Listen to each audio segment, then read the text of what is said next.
Am un cuțu mare și un pisic mai blând. Eu le dau mâncare, dar din când în când, ca să nu mă vadă când se face ghem. Pe pisic îl trag de coadă de cât mă tem. Când cățelul latră împrejurul lui, creapă în patru orice piatră și pisicul noi.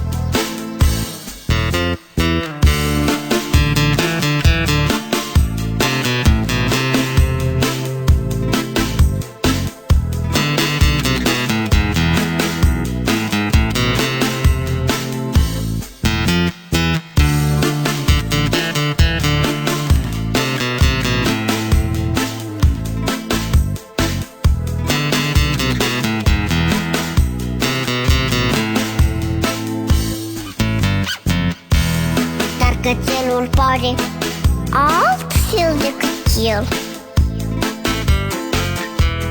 Are gură mare, cum e la cățel. Viața-i mai frumoasă când te joci cu ei.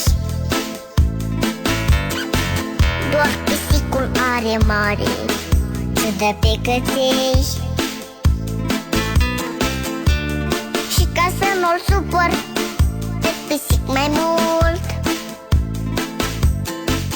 i-am promis că o să-i cumpăr un cățel, dar mult.